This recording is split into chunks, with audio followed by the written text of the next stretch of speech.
meio da fé. Isso não vem de vós, é dom de Deus. Amados, Deus é o doador da graça.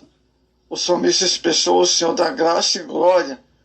Salmo 84, 11. Esse fato acerca de Deus é uma verdade inquestionável, pois Ele é doador da graça. Deus tem um trono de graça. O trono de Deus não é apenas justiça e juízo, mas também a graça e misericórdia. Seguemos, pois, confiança ao trono da graça, para que possamos alcançar misericórdia e achar graça. Hebreus 4, 16. Deus manifestou a graça a Israel. Desde o Antigo Testamento, contemplamos a manifestação da graça de Deus na vida do povo de Israel. Êxodo 11, verso 2 e 3. Salmo 124 mostra como a nação de Israel experimentou diversas situações. A graça e a misericórdia de Deus diante de seus inimigos. A natureza da graça. Amados, através da Bíblia podemos compreender as qualidades que manifestam a natureza da graça de Deus. Ainda que não totalmente, devido à nossa mente finita. 1 Coríntios 13, 9. A graça manifesta as qualidades de Deus e mostra seu grandioso poder para alcançar o mundo perdido. Romanos 1,16. Muito bem. No geral, podemos definir o termo graça como dádiva gratuita, generosidade para com alguém que não tem direito de reclamá-la. De acordo com a Escritura, só a graça singular de Deus é que pode ser assim definida. Seu amor para com os homens sempre é merecido, pois, a despeito de oferecido gratuitamente, o homem prefere rejeitá-lo muitas vezes, ou a maioria, ou uma porcentagem, vamos dizer assim, como coisa de nenhum valor. De modo que a Bíblia geralmente fala da graça para indicar a imerecida bondade de Deus para com aqueles que têm feitos indignos dela, que, por natureza, estão debaixo da sentença de condenação. A graça abundante, primeiro tópico sobre a natureza da graça. O testemunho dos livros de Atos mostra-nos a abundância da graça de Deus no dia do Pentecostes. Atos 4:33. Isso significa que a graça de Deus hoje é e sempre e sem medida na vida daqueles que santificam para o uso do Senhor. Segundo Timóteo 2:21. A abundância da graça na vida da igreja redunda em salvação de almas para o Senhor. Atos 2:47. Amados, não há nenhum só versículo na Bíblia afirmando que a graça de Deus seja recebida incondicionalmente. Isso é, que Deus concede a graça quem recuse ou desobedeça o evangelho dessa graça.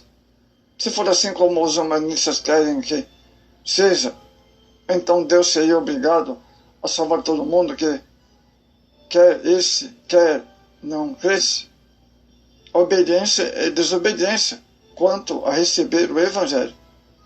Não, Deus compromete-se a salvar os que crê. 1 Coríntios 1:21. E aos que andam na luz. Carta de 1 João 1:7. A graça é suficiente. Ao responder a Paulo acerca de suas aflições, o Senhor lhe falou na suficiência da graça. Veja, amados, 2 Coríntios 12:9. Minha graça te basta. Em outras palavras, o Senhor estava dizendo: a minha graça é suficiente para suprir as suas necessidades espirituais.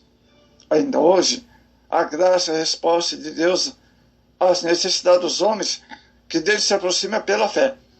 Efésios 2:8. Paulo afirma que a suficiência da graça é maior do que o pecado do homem. Romanos 5:20. Isso significa que não existe pecado que Deus não possa perdoar. Lógico, exceto a chamada blasfêmia contra o Espírito Santo, que muitos já sabem. A graça de Deus para com os homens pecadores consiste no perdão dos pecados. Salmo 32:1. De fato, Deus pode, quando quer renunciar ao justo castigo, e reconciliar consigo os pecadores por livre decisão de sua graça. Isaías 43:25. Portanto, fazer a graça é perdoar. Provérbios 3:34. Por sua graça, Deus estabelece uma nova vida fundamentada no perdão dos pecados.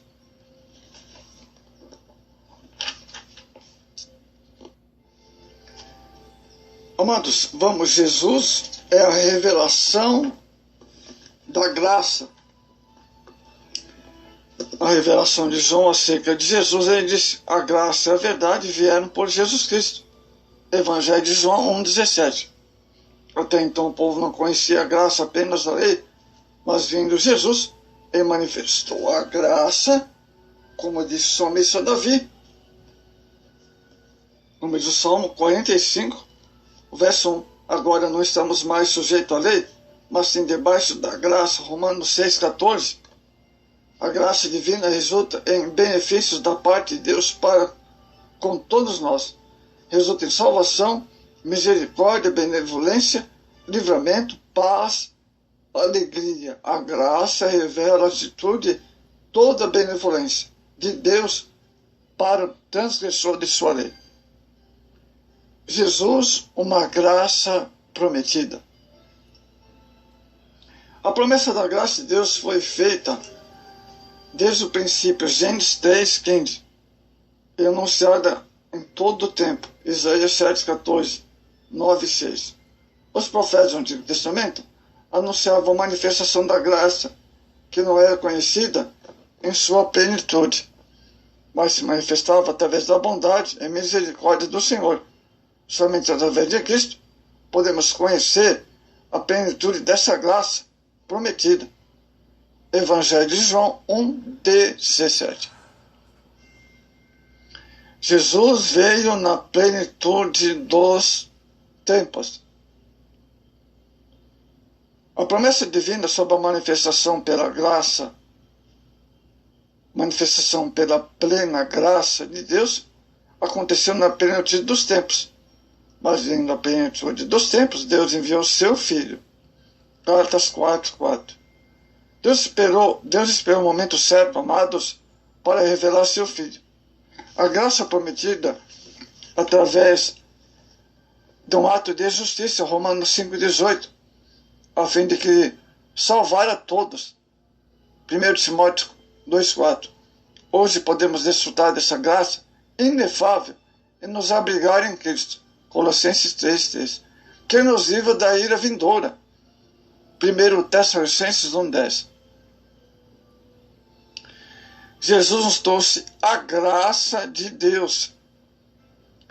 Jesus veio manifestar o Pai. Evangelho de João 14:9. E na sua graça salvadora. Veja Lucas 19:10. Ninguém jamais imaginaria que um homem pudesse ser salvo até que veio Jesus, trazendo a salvação a todos os homens. Tito 2:11. Perdoando, Lucas 5:20, libertando, Marcos 5:15, e curando as moléstias entre o povo, Mateus 9:25. A igreja experimenta hoje a plenitude dessa graça gloriosa, Atos 5:12-16. O principal propósito da graça divina, personificada em Jesus, é salvar o homem, Efésios 2:8. O homem sem Deus está morto em seus pecados.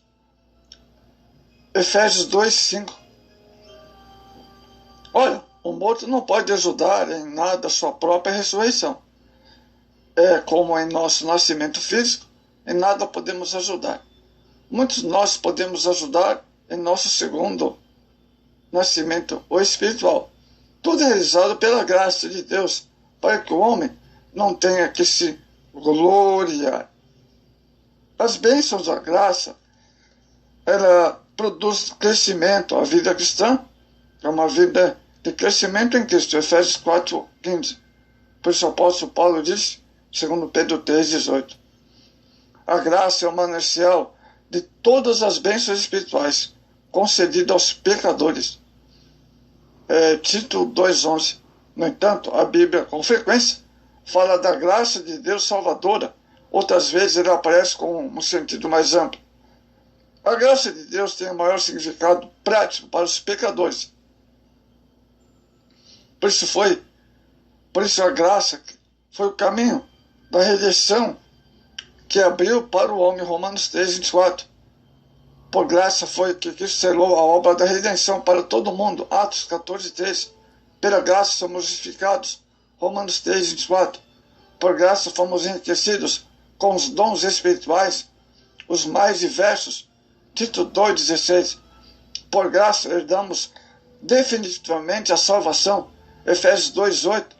Todos dependemos completo da graça de Deus em Cristo, mais uma vez que estamos totalmente despojados de todos os méritos próprios. Aleluia! Em todas as coisas somos mais que vencedores por aquele que nos amou. Romanos 8:37. Não somos apenas vencedores, mas super vencedores em Cristo. É muito diferente da vida daquele que vivemos debaixo do pecado. Ele vive derrotado a todo tempo. Quem vive debaixo do pecado, nós não podemos nos dobrar na derrota dentro das situações. Quando temos a vitória pelo nome de Jesus, nossa vitória vem de um só, do Senhor Jesus. A graça, favor e merecido, Deus expressa sua infinita bondade através da sua operação em nossas vidas. Pela graça somos justificados, salvos, perdoados, galardoados. Ele faz para nós a liberdade dos filhos de Deus. Jamais podemos usar dessa liberdade da graça para pecarmos. Por isso, nos faz cair na graça e perder por inteiro o nosso galardão. Graças a Deus. Quando recebemos a graça de Deus, alcançamos com ela as bênçãos provenientes de sua ação em nossas vidas. Sua graça pode explicar a ação do Pai ao abençoar seu filho pródigo com tantas riquezas, perdoando-os do passado. Somente em Cristo podemos receber a salvação divina da graça, pois através dela nós enriquecemos espiritualmente. Efésios 1:3.